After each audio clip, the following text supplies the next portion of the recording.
We would like to start off our show by acknowledging the Yugambeh people, the traditional owners of the land on which this podcast is recorded. We would like to pay our respects to their elders past, present, and emerging. Excuse me, I have something to say. This is the podcast where we have real and open conversations with everyday people, professionals, and public figures who all have something to say. I'm your host, Shaun Naylor, and you can join me every fortnight as we dig a little bit deeper into our shared human experience. You can join in on our conversations by heading over to the show's official pages and sending me a DM. You can share with me your own experiences, opinions, and feedback on the show over on Instagram, Twitter, and TikTok at @excuseme_pod.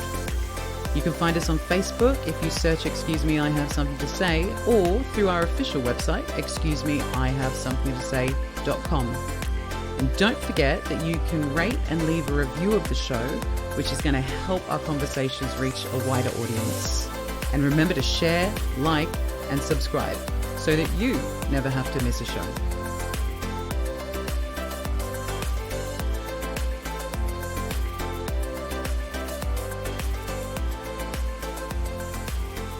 Hello, you lovely lot. I hope that you have all been keeping well and staying out of trouble. Thanks for stopping by the show once again this week. Hello and welcome to all of our new listeners, and hello and welcome back to all of you regular listeners. As we wrap up Global Pride Month this week, we are delving into the history of drag. Drag has been around since the dawn of time, sort of. Well, it's been around for as long as we've been constructing rules and boundaries around different genders and their expressions, and people have wanted to step outside the box. So it's definitely been around for a minute or two. Drag kings and queens have a long, rich history, and it hasn't always been easy for our brothers and sisters to live in the spotlight where they belong. From ancient Egyptian icons to RuPaul's Drag Race, we are leaving no chin whisker uncovered this week as we untuck the history of drag.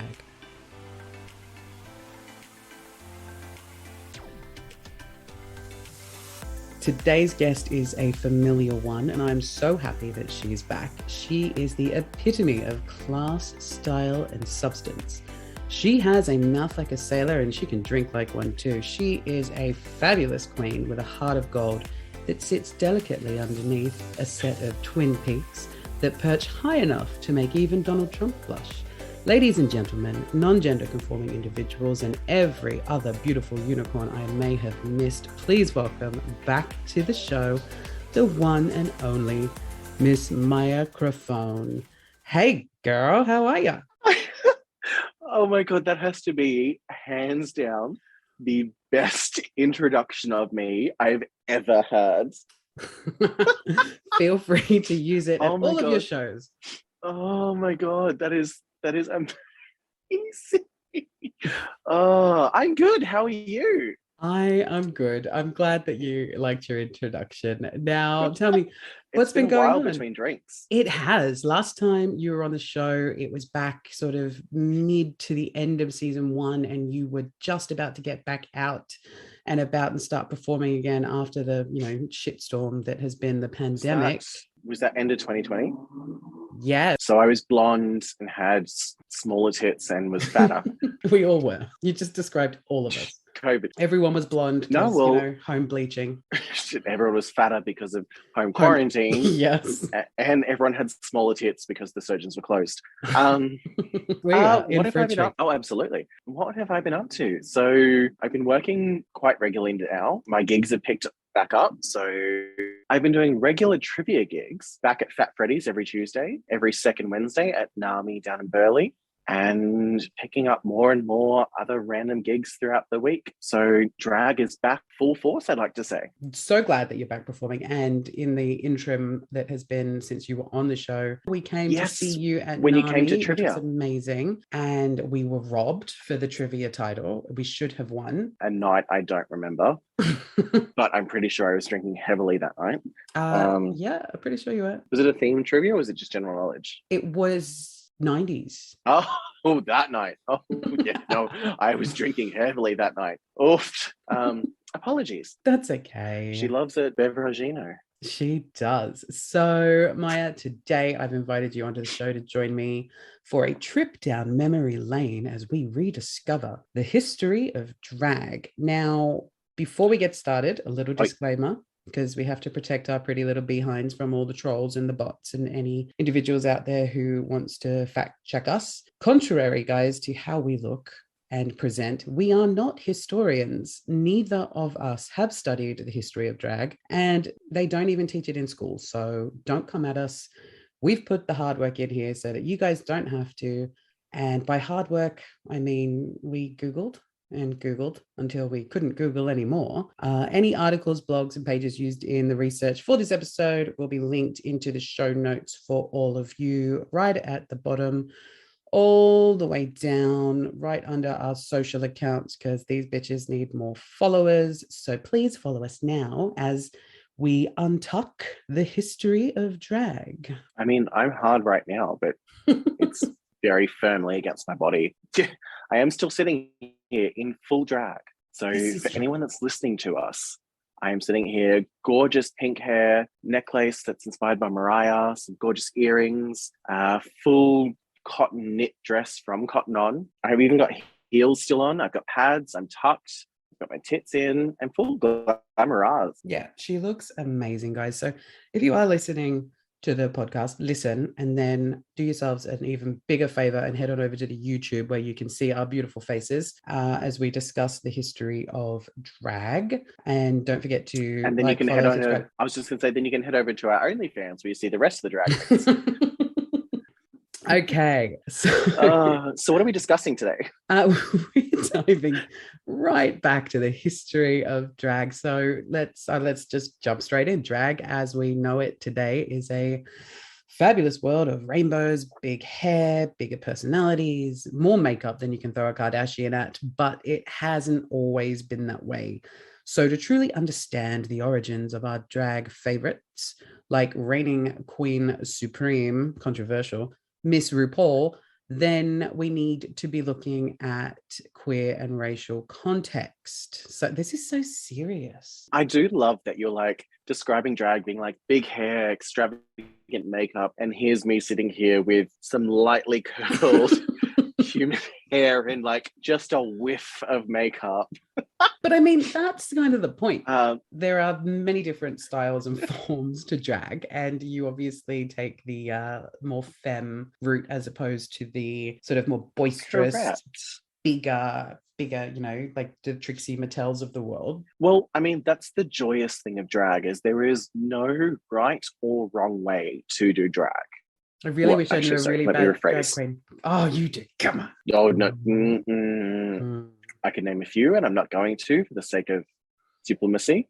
No, but there's no wrong way to do drag, but there is a wrong thing to do in drag, and that is not know your words. Like if you don't know your words, then horrible, especially if you're a performing queen, and not be personable. And by personable, I mean engage with people, interact with people, be approachable, be fun, be friendly. If you can't do those two things, then drag is not for you. I really thought you were going to be like, you can't be going down the cultural appropriation route. Oh, well, that as well, yeah. But I nice. Thought that was without saying. Well, you know what? That's turns out some people need to hear it. Oh God, are we going into that? Oh, this could get us cancelled. I already got cancelled on Instagram today. They took down a post of mine from my body positive episode I did on the last episode of the show. They took down the post because it was promoting sexual activity, and it was just my glorious friend covering their rather large breasts with their hands. No nipples were in sight, and Instagram said, "You are wrong. Your body is female. Wrong. Off you go." Yep, female, 100%. Whereas my full bare ass and chest and my hand is just barely covering my dick. That photo is still up in large on Instagram and nothing. And where can people find that should they want to follow you now?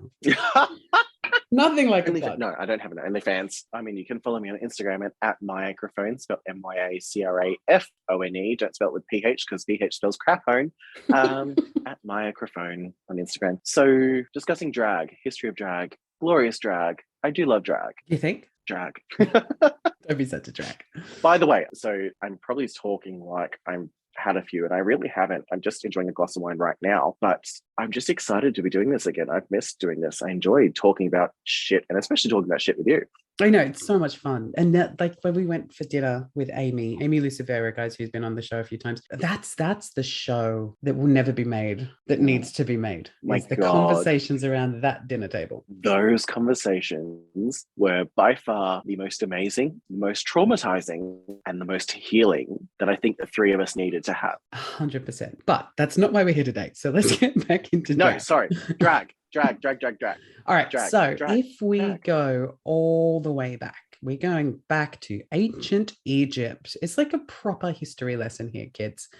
Provided the research I did is accurate. If it's not, as I said, not a historian. That's okay, go. We've all got the Rona these days. So back in ancient Egypt.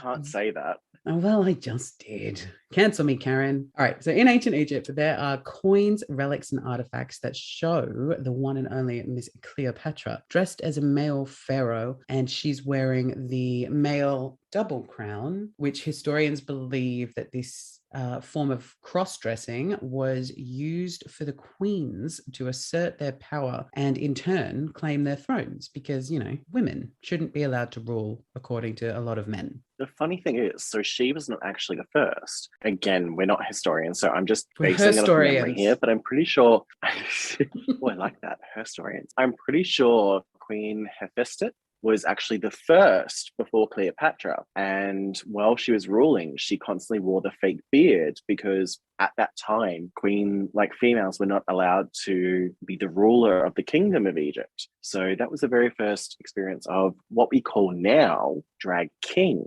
So female, what do they call it? AFAB, sorry. So what we now call AFAB, so assigned female at birth. So that was the first instance of AFAB women presenting in a male manner, so drag king, to be taken more seriously because females were not allowed to rule. Now, gay men were even worse because they were made eunuchs. So everything was chopped off and they were then classed as feminine. So they used to have their hair grown out and do their hair with over-the-top makeup. So your coal eyes. So the coal is like a really, really dark black liner.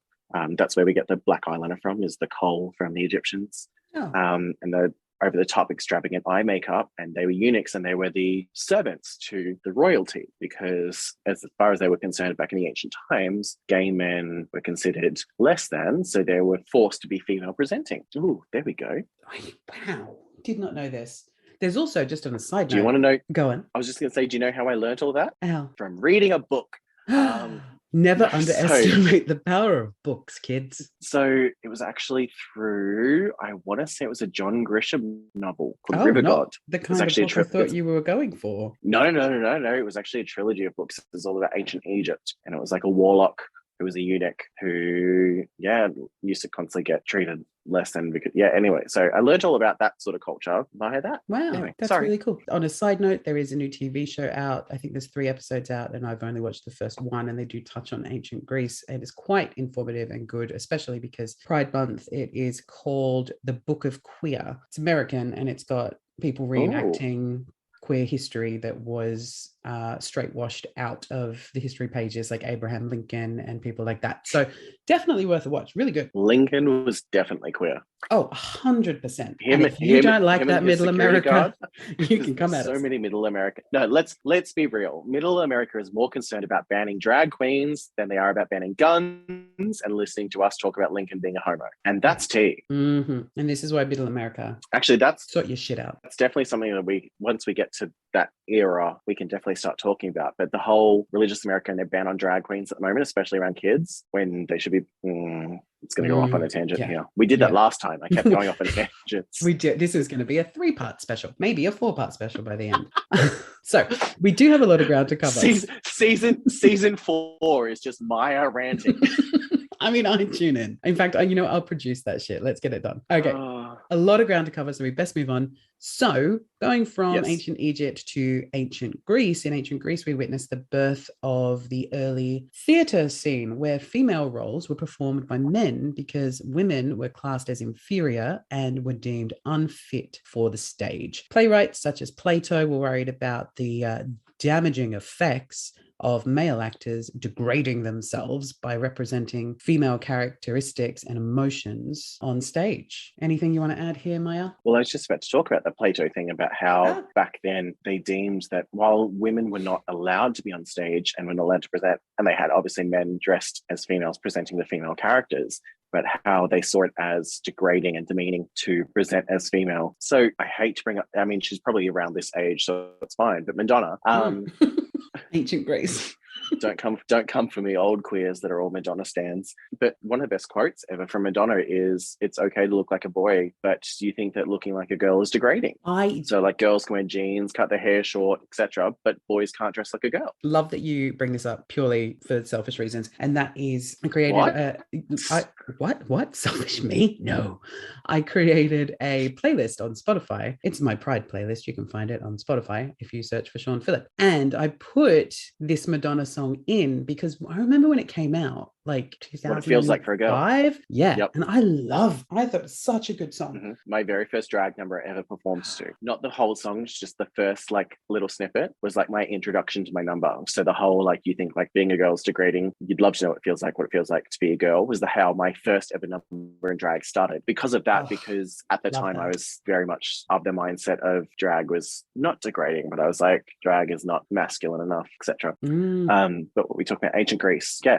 Ancient Greece, it's funny though, because the ancient Greeks, they didn't deem homosexuality as a bad thing. They deemed femininity as a bad thing. Because back then, the way that they would test your strength, especially in the Greek military, was to see you take the largest cock of the soldiers and take it without wincing or without struggling or anything like that. And that was a test of your strength. We are strong, girlfriend. Cheers to that.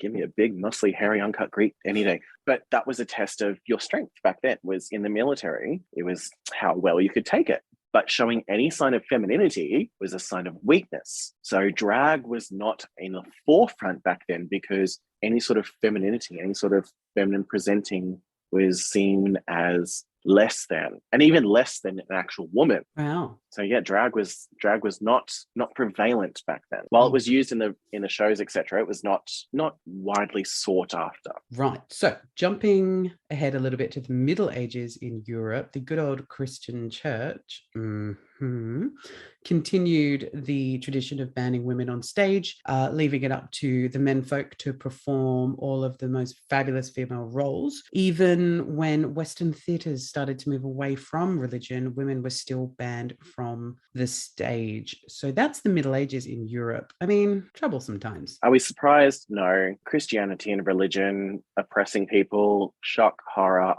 religion oppression. Oh my God, what a surprise. But yeah, back then it was still deemed as less than to dress as a girl because they were like, no, masculinity is the be all.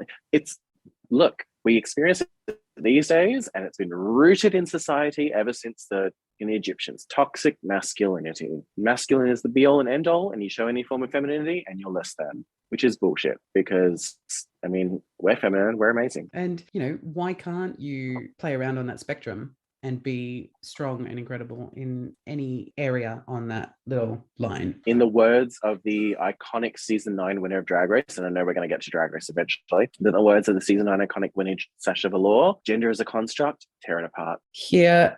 Right. Now, pack your bags, guys. We are going to 17th century Japan, where the art form known as, and I'm going to get this wrong, kabuki became popular. Kabuki featured female impersonators showcasing intricate makeup, feminine movements, and falsetto voices. So kabuki is still practiced to this day. Tell me more. Still practiced by males in Japan. Again, going back to Drag Race, which we'll get to eventually. So season 6 contestant and All Stars 4 contestant Gia Gunn expressed how she was trained in the art of kabuki because she's Japanese descent, showcased that talent on All Stars 4. Kabuki is still widely practiced to this day. And in Japan, surprisingly, it's one of the only cultures where it was deemed acceptable to be a kabuki performer, not deemed as less than. Like being able to be a kabuki performer and showcase that was seen as an art form and a skill, which to this day drag is now. But back then, while Japan was having kabuki performers and amazing high quality performers, the rest of the world was still segregating us and diminishing us, etc.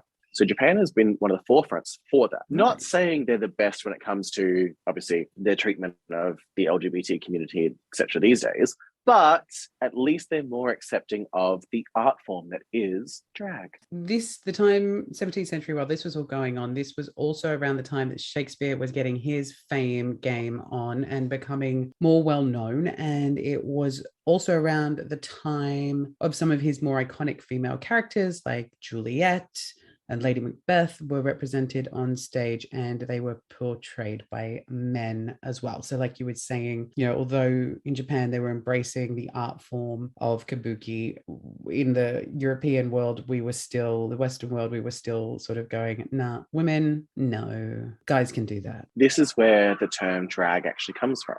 Yes. The term drag used to be an acronym as dressed as a girl, and it was all from the Shakespearean plays. So the term drag was coined from Shakespearean plays, from where they would have the male actors dressed as a girl to present the female roles, which, again, if you watch the classic 90s movie Shakespeare in Love, it goes into all of this about how females were not allowed on stage. It was taboo. Men were supposed to play the role because females were deemed as less than. So men playing a feminine role was deemed higher than an actual female, which we don't agree with these days. Mm-hmm. I'm all about feminine praise. But yeah, so the term drag came from that because back then, every major female role of a Shakespearean play was always presented by a male. Apparently, it was just deemed as more believable because females could not express the range of emotions needed on the stage. Sounds legit. Funny that, because I know a lot of men that cannot express emotion. A lot of men. Mm-hmm. A lot of men. One more that time. I have seen in all states of undress. A lot of men that cannot show emotion. See, I thought, and obviously I say we use the word research quite loosely around here. I thought that the drag came from the dragging of the dresses. No. See, this is what I've always been led to believe. And then when I was looking at this article, I was like, oh, okay, yeah, that's what I know. So already now I'm feeling like people are really going to come at me because getting all the things wrong. Well, no, but this is the thing. The term drag could come from literally anything from that era. It's around the Shakespearean era that the term drag was coined, regardless. But from what I've always known, it was the term dressed as a girl. But the term dragging of the dresses, yes, that could be very much how they started it, being like, oh, drag, because they're dragging. Although dragging a dress does seem very, very loosely like, I mean, you're dragging a dress across the floor. You're not going to do it to a Stella McCartney number, right? Is she still relevant as a designer? No, I'm nearly 40. Stella McCartney, isn't Stella McCartney items like in Target these days? I don't know. I don't shop at Target. I would say more like you wouldn't drag a Vera Wang gown across the floor. Okay, you can have it, Vera. You know who Vera Wang is, don't you? Of course I do. I'm a homosexual. Oh my God, I would love to get married in a Vera Wang gown. But you would never drag a Vera Wang gown. No, I saw. I said I saw, and just the look on your face, you're like, did you? Did I send you that invite? I wasn't invited. We were tight on numbers. Did I send you the web invite? Did you do the live stream? No, I just saw the photos that Benny posted afterwards. Okay, anyway. No, but that's not what. Anyway, regardless, back to drag. Yeah. Anyway, dragging gowns across the floor. I could see why that would be possibly linked to the term, but dressed as a girl is essentially how they were coining the male performers that were presenting as the female roles because they wouldn't allow females on stage. I like that better than the dragging of the dresses. I feel like because a dress should never be dragged. I mean, I've seen a lot of drag queens trash their outfits and costumes. Like, I've been in a lot of back rooms, and the way that those costumes are left on the floor, and I mean, I'm guilty of that as well. You get drunk after doing a 2 a.m. performance, you just take your outfit off and throw it in the corner. or getting home and taking everything off and just leaving it in a pile at the foot of your bed. All right, guys. So in the 20s, drag moved from ensemble performances on stage to solo performances known as vaudeville. It was a mixture of female impersonation, music, comedy, dance, and burlesque to create a form of offbeat live entertainment. It was through vaudeville that the very first well-known drag queen came to exist, Julian L. Tinge, I believe, who even surpassed Charlie Chaplin to become the highest paid actor in the world at the time. Eltinge fought against the homosexual panic by removing his wig to reveal his gender to the crowd as to not fool audience members. This led to the famous pansy craze. Sorry, I got distracted because I just read your sign behind you that says a cock in a frock on a pod. I was supposed to ask you, is this too much? Is it funny or is it too much? That's hilarious. I do appreciate the Priscilla reference. Yes, thank you. It is a Priscilla which obviously reference. which obviously we'll get to as we're getting in through the eras. We'll get to Priscilla, but I appreciate the Priscilla reference. Okay, so vaudeville. If I'm completely honest, I didn't do much research on vaudeville because I forgot about this era. It was a long time ago. But no, vaudeville era. Many performers performing the art of burlesque in that. I would say so. Look, guys, it happened. I probably, I mean, sure. I'll put up some pictures there to go along with this part of the conversation on the YouTube. I'm expecting someone that looks like a cross between Groucho Marx and who's the lesbian? Marlene Dietrich. Okay. Actually, no, there we go. Ooh. I don't know if she was that era, but Marlene Dietrich, first, like another drag king, because she was a lesbian woman that presented as a man on stage because that way then she was taken more seriously. Again, if anyone knows that she's not this era, please politely let us know that this is the wrong era. She's not that era. I feel like she's probably around that vaudeville era, Marlene Dietrich. Yeah, lesbian presenting as a man, drag king. Love it. Okay, so obviously we're not too well versed on this chapter of history. So we're going to the United States. We're going to the Prohibition era in the US, which abolished alcohol production and consumption from 1920 to 1933. Gay men used the underground clubs and speakeasies as an opportunity to express and enjoy themselves. Away from the eyes of the law, gay men and women felt free to be themselves in the underground scenes. Now, I do have a lot of sub-points to this. There she is. So I'm going to keep going. Alcohol would bring people together, but prohibition gathered them in new combinations. As people would search for newly illegal alcohol, black and white, gay and lesbian life came into contact with each other and with dominant society. And for a while, the dominant society was pretty much here for the queer scene. Drag was huge in New York at places like Madison Square Gardens, Greenwich Village, and most notably in Harlem, where the Hamilton Ball Lodge would draw crowds of thousands who would come to see the drag queens. Oh my God, I've got so much more. There were even drag kings. Sorry, guys. Look, I just want to say, firstly, I apologize for that burp. I could feel that coming. You did one on the last one. I feel like it's like your tagline. Was Mya ever really here unless she did this? I could feel it coming, and I was like, no, stop, and then I couldn't stop it, and I was like, oh my God, I'm sorry, but. On top of that, okay, so the Prohibition era, I believe this is when Stonewall became a thing. Hold on, let me refer to my notes. So I do remember you sent me this thing, and it was a big chunk of stuff. Oh my God, it was like the mafia, 4 pages. Like the mafia and Stonewall, like they bought Stonewall for the gays, etc. Now you're just like stepping on my coattails, hon. Yeah, no, Stonewall's a little further down, but keep going. Oh. This pod's taken a turn. Isn't that the same era? It's the same Prohibition era, the same city, New York. Oh, okay. In part Let's 3. Rewind. Okay. So we're talking like speakeasies, underground get-togethers. There was drag kings became a thing. One of the most prominent being bisexual Gladys Fatso Bentley, who was known for playing the piano and singing explicit songs whilst wearing a white tux and a top hat, and I am here for that. I could see you wearing that. No, but I can see you sitting there at a piano wearing a white tux and a top hat. All I would be doing is sitting there. I can't play the fucker. That's why you get one of the automatic play ones. Spoken like a true drag queen. Yeah, absolutely. All about the art of illusion. Make people think you're doing something that you're not. So from what I can remember, from what I researched about the Prohibition era. So while drag was still somewhat celebrated, not hugely celebrated, but while it was still somewhat accepted, It was it was secretly still not celebrated in the seen underground. as, yes. You could not publicly outside in the daylight No. talk about being a drag king or a drag performer, because I believe back then, and then even continuing from that era, from the Prohibition era right up until at very least the 80s, so we're going quite a big chunk of time there, for the longest time in America, you could never be seen outside wearing less than 2 or 3 articles of clothing from your assigned gender at birth. So Really? for example, if you're a drag performer, you couldn't be walking, like me walking down the street right now. I could walk down the street right now and be perfectly fine. But back then, I could not walk down the street unless I was wearing 3 articles of clothing that were assigned as male articles of clothing. So bad shoes, bad ill-fitting pants, and a bad jacket. I mean, I wear that at the moment.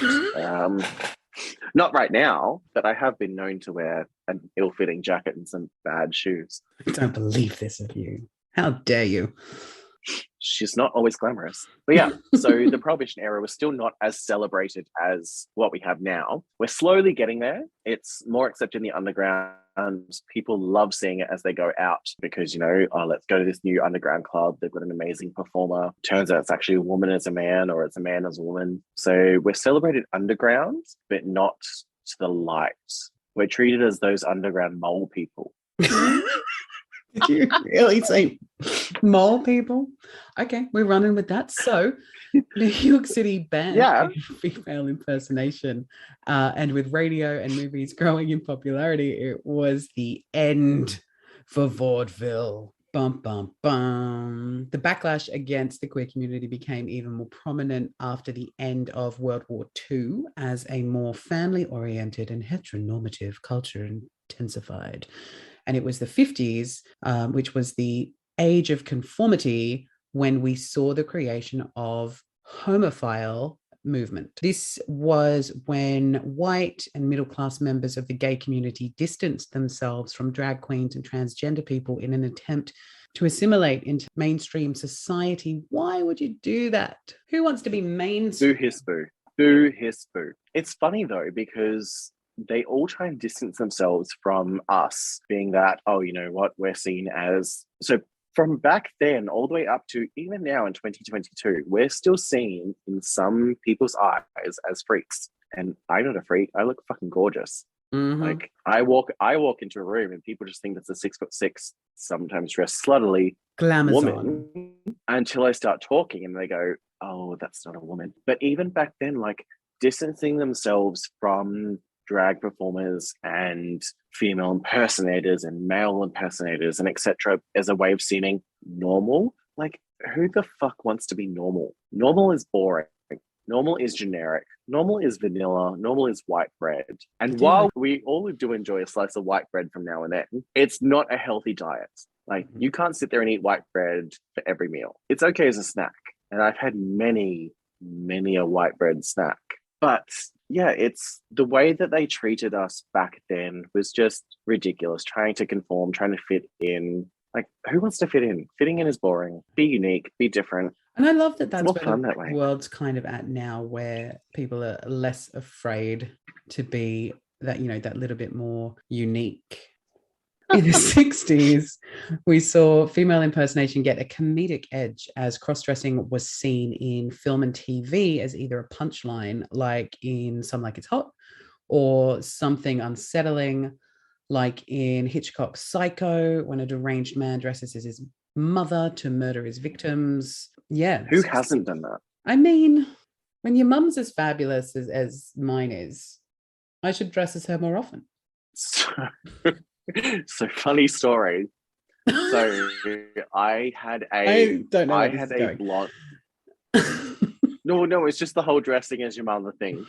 So I had a blonde curly like afro wig that I used to wear a lot in my early days of drag. Circa Kathy and I wore it like, think of like Beyonce and Goldmember style afro. Okay. That big afro, not like the tall, like that one. Not this So one. This I wore it one. Yeah, I wore it one night, and my mum was like, "You're stealing my look," and she sent me a photo of one of her glamour shots from the 80s when she had like over the top permed hair. Very, very loosely relate to Norman Bates from Psycho in the whole dressing like your mother, only because I unintentionally do so. And how many people have you murdered? Next question. Okay. Murdered, no. Murdered with this bum ass pussy. That's a different story. All right. We'll save that story for another time. Okay, so there were still some drag acts that managed to break through the negativity to have successful mainstream careers, like Australia's own Dame Edna Everage, who first showed up in the 60s as a drag housewife who was having a great time. Was she in the 60s? She was in the 60s. So she was having a great time poking fun at Australia's boring conservative suburbia, which wasn't always well received. And it took Edna becoming a dame before she was really taken seriously, and she won the people's hearts. How the old is Barry Humphries? Well, 60s. That's all I think of when you say Dame Edna was in the 60s. Jesus Christ. I know. Like, I'm just picturing Dame Edna now, and like I can't picture Barry Humphries as a young man, let alone a young drag queen. I'm just picturing Dame Edna now back then, and I'm like, but I mean, Dame Edna now still kind of looks like Dame Edna back then. But Barry, on the other hand, Barry's changed. Looks like a train wreck. Oh, sorry, Barry. Oh no, he's a transphobe, so we don't care about him. Wait, what? How did I not know this? Oh, did you not know that Barry Humphries was a massive transphobe? Educate me, so please. Like Barry Humphries came out like a couple of years ago stating about how, transgender people are not real people, etc. That explains why I haven't seen it for a while. Cancelled for it. Yeah, got absolutely cancelled for it because people were just like, how are you of all people denoting the fact that, trans people exist? And yeah, he went on this huge like conservative tirade and essentially just ruined his career. For goodness sakes, Barry. All right, well, let's spend no more time on Barry. Well, just very quickly, I mean, Dame Edna is an iconic Australian character. She really is. Yeah. Like when you think of quintessential drag, especially coming from Australia, one of the very first ones you think of is Dame Edna. I'm a good English boy, and I always think of Lily Savage. Do you know Lily Savage? I was just going to say Lily. I do know Lily Savage. Yes. Yeah, for you guys, Lily Savage. For us, Dame Edna. Mm-hmm. Like for Dame Edna, you think of the purple rinse, you think of the over-top glasses, and you think of hello possums. Yeah. I can't do her voice. For you, English, you think of Lily Savage, the blonde hair, the extravagant gowns, the filthy, filthy humor. Because I do know that British Lily Savage had a filthy, filthy mouth. Oh, I love British humor. It makes me think of, oh my God, we're going to get to that, obviously, when you get to drag in the mainstream, when you get to fucking like Little Britain, etc. Problematic. Well, is it though? We'll get there. Stay tuned, people. We will get there. But yeah, so Dame Edna, obviously, launching this character in the 60s, which I did not know. Suburban Aussie housewife, loved by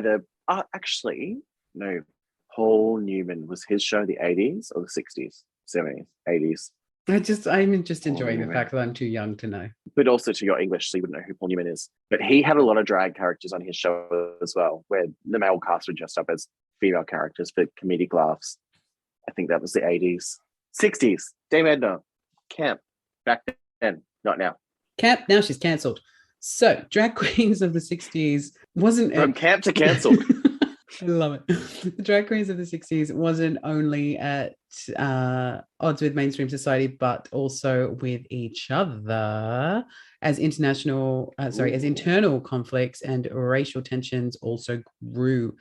Immortalized in the 1968 documentary The Queen, when a major drag beauty pageant passed over African-American Crystal LaBeija. Sorry if I got that wrong. LaBeija, yep. LaBeija. No, LaBeija. The Caucasian blonde drag queen Harlow instead. LaBeija stormed off the stage and passionately denounced the scene's perverse habit of rewarding white queens at the expense, Mhm. sorry, of queens of color. Have you ever watched The Queen? No, but in my research of this, I did see the clip and I'm like, I need to see this. No, I highly recommend watching The Queen. So on top of The Queen, so The Queen is a predecessor to Paris's Burning, which we'll get to when we get to the 80s. But The Queen is an amazing, amazing.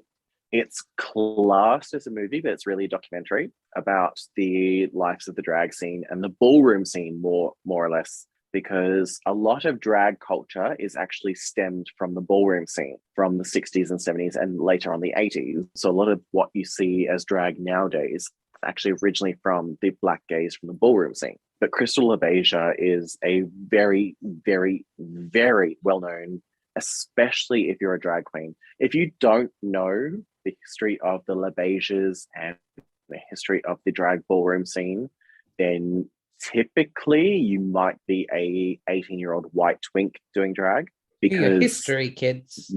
Exactly, like you should be researching, like The Queen. The two movies that I would 100, or documentaries movies that I would highly recommend every upcoming queen or anyone in general watching are The Queen and Paris's Burning, because they give a huge insight into the art form of drag and where it's not where it started, but where it started to gain its traction into what it is these days. But The Queen and Crystal LaBeija will forever be iconic, because exactly that, like that was the start of when Black queens especially used to get not undermined, but more or less overlooked, the pretty blonde white queens. Like as a pretty blonde white queen myself, I can understand my privilege in the fact that society will always deem a pretty blonde white queen as the be all and end all. Mm-hmm. Like, am I amazing in the craft of what I do? No. Yes. I'm humble in the fact thank you. I'm humble in the fact that I know that I'm not the best in my craft. I know that there are others that are 10 times better than I am. And I especially know that there are queens of color that are 10 times better than what I am. But society will always deem queens of color as less than at this point in time. And it was even worse back then with things like The Queen and Crystal LaBeija, because they just deemed that Black queens were just there. Like we stole, like, and I will say the word stole, mm-hmm. We stole a lot of our current lexicon and current mannerisms in drag from the Black ballroom scene. And it's never been acknowledged and never been reprimanded. And it will forever be a tarnish on the drag community, is the fact that we never appreciated or supported or enhanced the Black queens. And to this day, they're still fighting for equal opportunity and equal representation in mainstream media. It's an interesting one when you talk. Fuck, look at me getting all deep there. I know. Like, not the kind of deep I'm used to you talking about. Well, if we're talking about that sort of deep, we could talk about my stairwell incident the other night. Stop it. But like, actually stop it, because we've got a lot of stuff to cover. Yes, sorry. No, it's a really interesting. This is what happens when you have me on the show. I know. I get off on tangents and I start talking about random shit. This is why when we went to dinner with Amy, Benny was like expecting me home in like an hour or two, and we were gone for like 6 weeks. We were one of the first tables there, and we were one of the last to leave. We love a chat.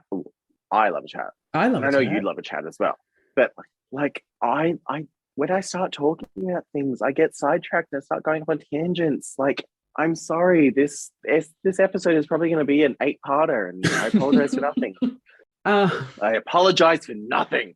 Nothing. So yes, while we were being serious about the Queens of Color, it's unfortunate that it's a narrative that doesn't just exist in the drag queen world. It's a narrative when it comes to people of color that exists throughout everything. Like it's in everything. There's so many things that we've taken from people of color and don't acknowledge. Especially in the queer community. The queer community is in reality the worst. Like we fetishize POCs. Like we've all watched BBC porn. Like we fetishize POCs. Just for the people who don't know what BBC porn is. Big black cock. I hear you, Karen in Midwest America. We know what you're up to. We all love a bit of big black cock, especially my porn. No, but that's what I mean. Like, we all fetishize POCs. We all appreciate POCs for their contribution to society, but typically, it's actually, do you know what? One of the best things I've ever seen, and it's really sad that this is what I'm referencing, but one of the best things I've ever seen in a way of expressing the whole white society taking from black society was the movie Bring It On. 100%. Yes. There's no other, it literally just calls it out as it is. The East Compton Clovers have been doing amazing things for years, but the Rancho Carne Toros, so the East Compton Clovers are a full African-American team, and the Rancho Carne Toros are usually a typically white, mostly blonde team, stealing most of their routines and presenting them as their own. So therefore, they're always celebrating, being like, oh, you're innovative, you're unique, you're different. And the East Compton Clovers never going to look and being like, oh, we've seen it. Like, you're not unique, you're not different, you're not anything like that. Yeah, you exactly the same goes in our exact same thing happens in our drag scene. And even from back then, is the pretty white queens will be celebrated for doing exactly the same, if not less than, their even more talented black sisters, because again, society still deems being pretty and white and generally blonde as more of a appealing quality than being a person of color.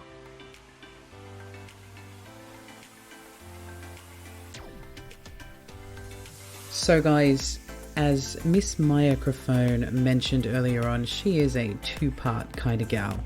And it was also right around this time when we were recording, we ran into a bit of a technical issue. And by the time we got it fixed, the wines had certainly kicked in and things went downhill pretty quickly for the both of us. The upside to that, though, is we now have a whole bunch of ridiculously fun content to share as bonus content with you guys in the future. But there is still more to come on the history of drag. That's a wrap on part 1. Tune in next time as Mya and I move on from the 80s and into a more modern era for drag artists, into, you know, the drag that we know and love today. There is still so much more to come on this really, really interesting topic, and so much more fun to be had with Miss Mya Crafone. So until the next episode, stay safe, look after yourselves, and you guessed it, we'll see you next time.